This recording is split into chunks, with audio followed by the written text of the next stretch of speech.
Film के शुरुआत में हम कॉब को समुद्र के पास बेहोश पड़ा देखते हैं और तभी एक गार्ड आकर उसे चेक करने के बाद एक बुजुर्ग आदमी के पास ले जाता है।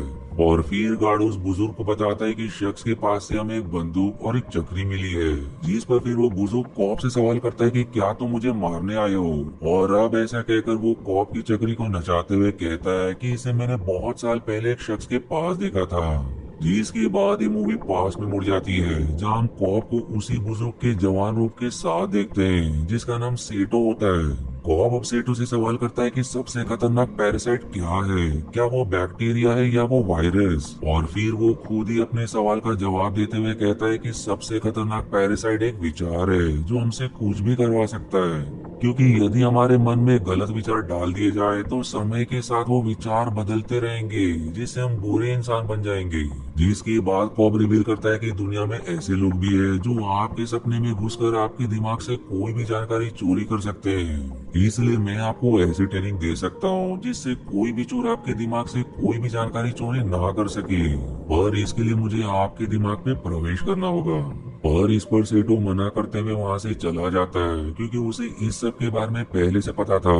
दरअसल कॉब अपने दोस्त आर्थर के साथ सेठो के सपने में आया था क्योंकि वो उसके दिमाग से कोई जानकारी निकालना चाहता था, जबकि असल में वो सभी सेठो के अपार्टमेंट में होते हैं। लेकिन इस सपने में वो लोग सेठो के विला में थे। अब अगली सीन में हम कॉब की पत्नी मैल को देखते हैं जिससे कॉब सवाल करता है कि तुम यहाँ पर कैसे आ गई, पर वो उसकी बात का कोई जवाब नहीं देती।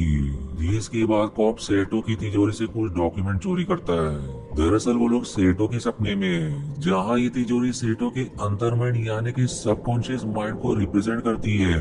यानी कि कॉब उसके सबकॉन्शियस माइंड से जानकारी चोरी कर रहा होता है, पर तभी वहाँ सेठो और महल आ जाते हैं जो कॉब पर बंदूक तान देते हैं। जिस पर फिर वो भी उनकी तरफ अपनी बंदूक पॉइंट करता है, पर तभी सेठो के लोग आर्थर को पकड़ कर ले आते हैं। जहाँ सेठो कहता है कि मुझे ये बात पहले से पता है कि तुम मेरे सपने में हो, जबकि महल आर्थर के पैर में गोली मारते हुए कहते हैं कि यदि मैं इसे जान से मार दूंगी तो ये सपने से जाग जाएगा, लेकिन पैर में लगी गोली के कारण इसे सच में दर्द महसूस होगा। और तब कॉब अपनी बंदूक से आर्थर को गोली मार देता है जिससे वो सेठो के अपार्टमेंट में जाग जाता है।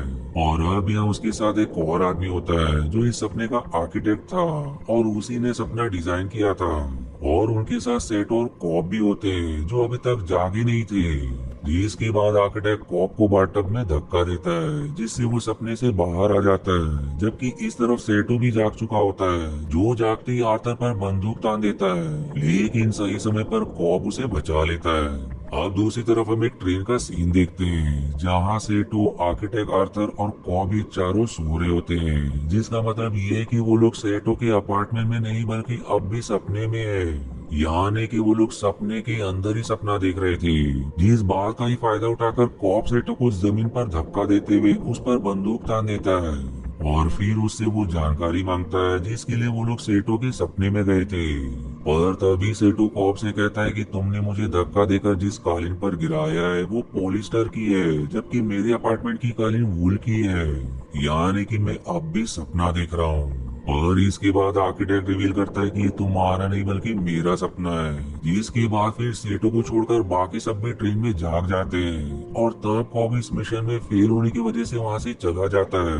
अब अगली सीन में वो अपने बच्चों से फोन पर बात करता है जिस पर फिर उसके बच्चे उसे सवाल करते हैं कि आप घर कब आ रहे हो, जिस पर कॉब वादा करता है कि वो जल्दी आएगा। दरअसल कॉब अपना देश छोड़कर भाग चुका था क्योंकि यदि वो अपने देश में रहता तो उसे पुलिस पकड़ लेती, पर उसने ऐसा क्या गुनाह किया है जिसके लिए पुलिस उसके पीछे है, इसका हमें आगे पता चलेगा।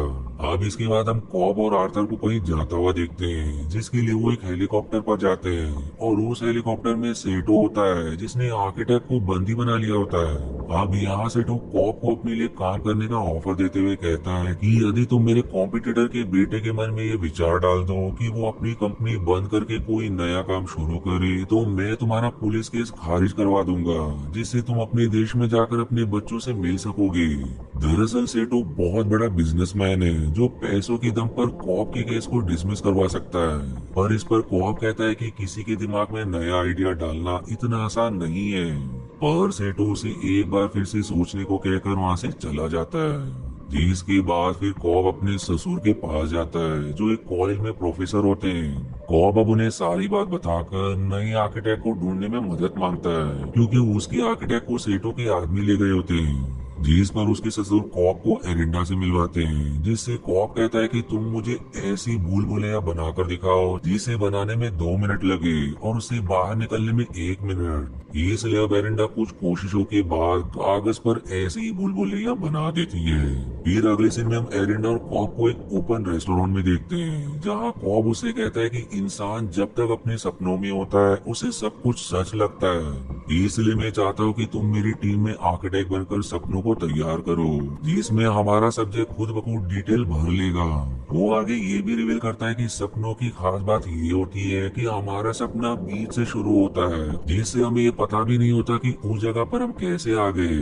जिसके बाद फिर वो एरिंडा से सवाल करता है कि हम इस रेस्टोरेंट में कैसे आए, जिस पर फिर एरिंडा को बहुत सोचने के बाद भी याद नहीं आता कि वो यहाँ कैसे पहुँच गई, जिससे उसे ये चमकता है कि वो एक सपने में है। और फिर इसी के साथ आसपास की चीजें एकदम से टूटने लगती है, जबकि असल में वो दोनों एक वर्कशॉप में आर्थर के साथ होते हैं जहाँ एक मशीन की मदद से वो दोनों भी एक ही सपना देख रहे होते हैं। यानी कि वो मशीन कई लोगों के बीच एक ही सपने को शेयर कर रही थी। अब आगे कॉब एमएस नाम के शख्स को अपनी टीम में शामिल करता है जो सपने में किसी का भी रूप ले सकने में माहिर है। यहाँ एमएस कॉब से बताता है कि उसे इस मिशन के लिए यूसुफ की भी जरूरत लगेगी जो बेहोशी की दवा बनाने में माहिर है, और इसीलिए कॉब यूसुफ को भी अपने टीम में ले लेता है। जिसके बाद 5 लोग यानी कि कॉब, आर्थर, एरिंडा, एमएस और यूसुफ इस मिशन के लिए तैयार होते हैं। जबकि दूसरी तरफ साइटो कॉब से बताता है कि उसका कॉम्पिटिटर अब मर चुका है और उसकी कंपनी अब दुनिया की सबसे बड़ी एनर्जी कंपनी है और मैं भी एक एनर्जी कंपनी चलाना चाहता हूँ। इसलिए जब उसका बेटर फिशर फ्लाइट लेकर यूएसए जाएगा तो उस विमान में हम सभी उसे बेहोश करके उसके मन में ये विचार डालेंगे कि उसे अपनी कंपनी को बंद करके नई कंपनी शुरू करनी चाहिए। और इसीलिए सेठो ने उस फ्लाइट को भी खरीद लिया था ताकि उनके इस काम में कोई दिक्कत न आए। वहीं अब कॉब अपने साथियों से पूरे प्लान के बारे में डिस्कस करता है जिसमें वो लोग सपने के 3 लेयर बनाने का फैसला करते हैं क्योंकि सपनों में असल दुनिया की तुलना में समय की गति अलग है। दरअसल फ्लाइट को यूएसए पहुंचने में 10 घंटे लगेंगे, जिसका मतलब ये है कि उन्हें सपने के पहले लेयर में 1 हफ्ते का समय मिलेगा, जबकि दूसरे लेयर में 6 महीने और तीसरे लेयर में 10 साल का समय। जीसी का फायदा उठाकर अब हम कॉब को सोता हुआ देखते हैं जो उस मशीन से कनेक्टेड था, और तभी एरिंडा वहां आकर उस मशीन की मदद से कॉब के सपनों में पहुंच जाती है जहां उसे कॉब और उसकी पत्नी मैल दिखाई देती है। दरअसल मैल की मौत हो चुकी है और वो कॉब के ख्यालों में ही है, इसलिए सेटो के सपने में मैल दिखाई दी थी जबकि वो उस मशीन से कनेक्टेड भी नहीं थी। वहीं कॉब अपने सपने में एरिंडा को देखकर उसे अपनी पत्नी के बारे में बताता है, और फिर अगले सीन में हम उन सभी को फ्लाइट पर देखते हैं जहां कॉब फिशर के ड्रिंक में यूसुफ द्वारा बनाई गई दवा मिलाकर उसे पीने को दे देता है, जिसे पीकर वो तुरंत बेहोश हो जाता है। जिसके बाद बाकी लोग जिसमें सेटू भी शामिल है वो सभी यूसुफ की दवा लेकर उस मशीन की मदद से फिशर के सपने में आ जाते हैं जहां काफी तेज बारिश हो रही होती है। और अब यहाँ सेटो और आर्थर एक टैक्सी से फिशर के पास पहुंचते हैं, जिस टैक्सी में फिशर बैठ जाता है और तभी एमिस भी उस टैक्सी में बैठ जाता है, जबकि सेटो फिशर को बंदूक की नोक पर चुप रहने को कहकर उस टैक्सी को आगे बढ़ाता है। अब उस टैक्सी के पीछे कॉब, एरिंडा और यूसुफ भी होते हैं, और तभी वहाँ देखते ही देखते एक ट्रेन आ जाती है जो देखकर एरिंडा जो इस सपने की आर्किटेक्ट है वो कहती कि मैंने इसे तो नहीं बनाया था। और फिर इसी के तुरंत बाद बहुत से लोग उन सभी पर गोलियां चलाने लगते हैं।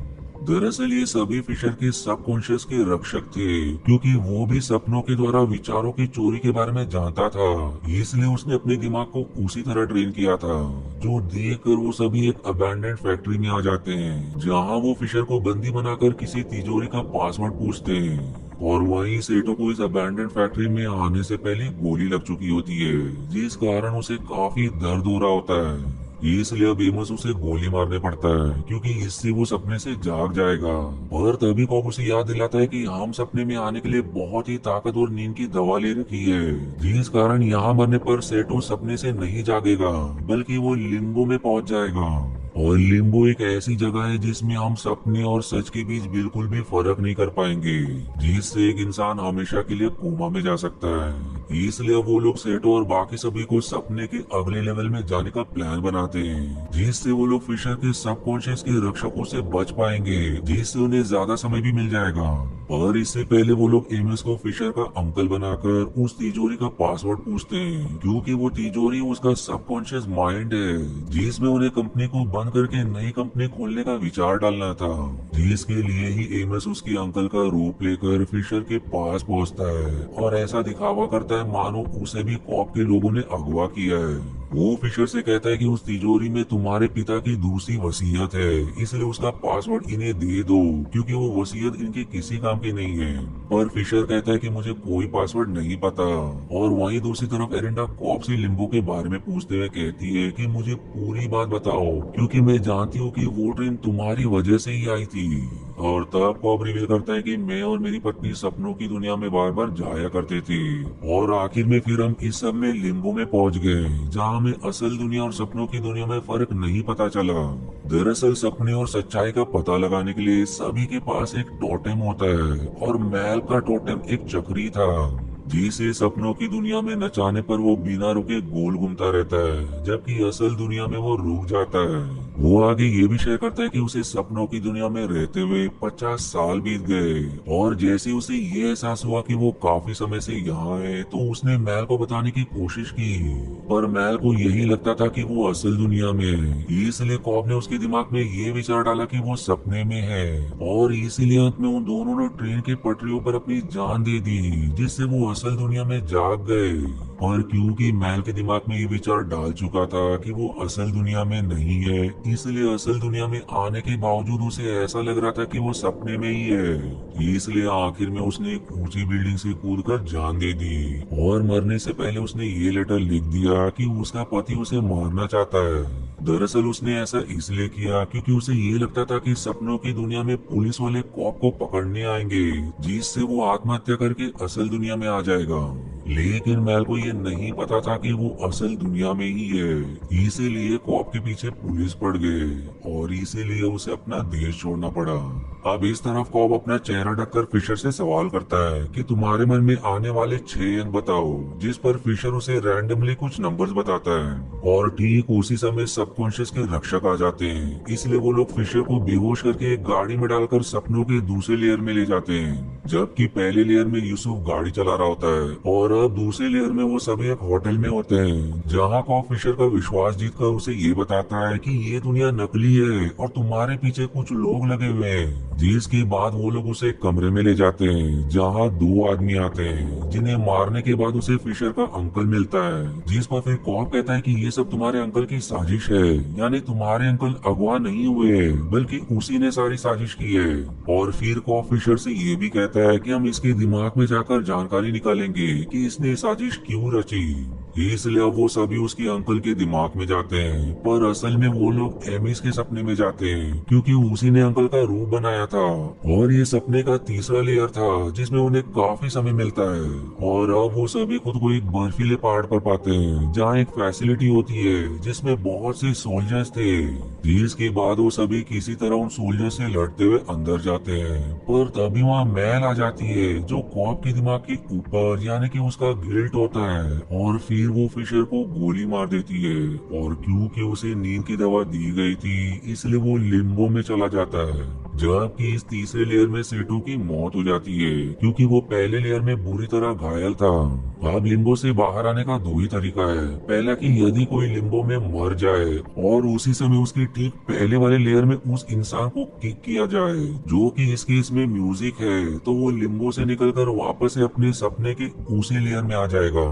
जबकि दूसरा तरीका यह है कि वो शख्स खुद की जान ले ले, जिससे वो सारे लेयर्स को बाईपास करके असल दुनिया में आ जाएगा। और अब क्योंकि उन लोगों ने अभी तक फिशर के दिमाग में कंपनी को अलग करने का विचार नहीं डाला था, इसलिए एक आदमी तीसरे लेयर में रुकता है, जबकि कॉब और एरिंडा मशीन की मदद से सपनों के लेयर्स के जरिए लिम्बो में जाते हैं, जहाँ वो फिशर को एक बिल्डिंग से धक्का दे देते हैं। और क्योंकि तीसरी लेयर में उनका एक साथी म्यूजिक चला रहा होता है, तो उससे किक मिलने की वजह से फिशर वापस जिंदा हो जाता है। और अब उसके पीछे एरिंडा भी लिम्बो से बाहर आ जाती है, जबकि कॉप सेटो को ढूंढने के लिए रुक जाता है, क्योंकि कॉप को उसके बच्चों से सिर्फ सेटो ही मिलवा सकता था, वरना पुलिस वाले इस फ्लाइट के यूएसए पहुंचते ही कॉप को गिरफ्तार कर लेते। जबकि लेवल 3 में फिशर एक बड़े से वॉल्ट को उन्हीं रैंडम नंबर से खोलता है जहां उसके पिता होते हैं। वो अब अपने पिता को देखकर भावुक हो जाता है, जबकि उसके पिता उससे कहते कि मैं ये चाहता हूँ कि तुम अपने जीवन में खुद कुछ करके दिखाओ। जो सुनकर फिशर ये निश्चय करता है कि वो एक नई कंपनी बनाएगा, जिसके लिए वो पूरी कंपनी को बंद कर देगा। यानी कि कॉप का मिशन सफल हुआ, क्योंकि फिशर के मन में ये बात बैठ गई है कि उसके पिता हमेशा से यही चाहते थे। इसलिए अब वो सभी लोग किक की मदद से सपनों के लेवल से बाहर आ जाते हैं, जबकि कॉप को लिम्बो में सेटो मिल जाता है, और क्योंकि वो कॉप से थोड़ी देर पहले लिम्बो में पहुंचा था, इसलिए वहाँ कई साल बीत चुके होते हैं और वो अब बुजुर्ग हो चुका होता है। यानी कि मूवी के पहले सीन वाला बुजुर्ग कोई और नहीं बल्कि सेटो ही था, जिसने उस चक्री को नचाया था, और वो चक्री बिना रुके गोल घूम रही थी, जिससे वो समझ जाता है कि वो सपने में है। इसलिए वो और कॉप खुद को गोली मारकर सारे लेवल को बाईपास करके असल दुनिया में जाग जाते हैं। और अब प्लेन में जाते ही सेटो किसी को तुरंत फोन लगाता है, और अब हम देखते हैं कि कॉप को एयरपोर्ट पर कोई नहीं पकड़ता, जिसके बाद वो अपने घर आकर अपने बच्चों से मिलता है। वहीं वो बच्चों से मिलने से पहले उस चक्री को नचाता है, जो कुछ देर में गोल घूमकर धीमे होने लगती है। यानी कि वो सच में असल दुनिया में ही है, ना कि किसी सपने में। और फिर इसी हैप्पी एंडिंग के साथ ही मूवी यही समाप्त हो जाती है। आशा है आपको मेरी एक्सप्लेनेशन पसंद आई। यदि हाँ तो प्लीज वीडियो को लाइक करना और चैनल को सब्सक्राइब करके सपोर्ट करना ना भूलें। मिलते हैं अगले एक्सप्लेनेशन वीडियो में, तब तक के लिए धन्यवाद दोस्तों।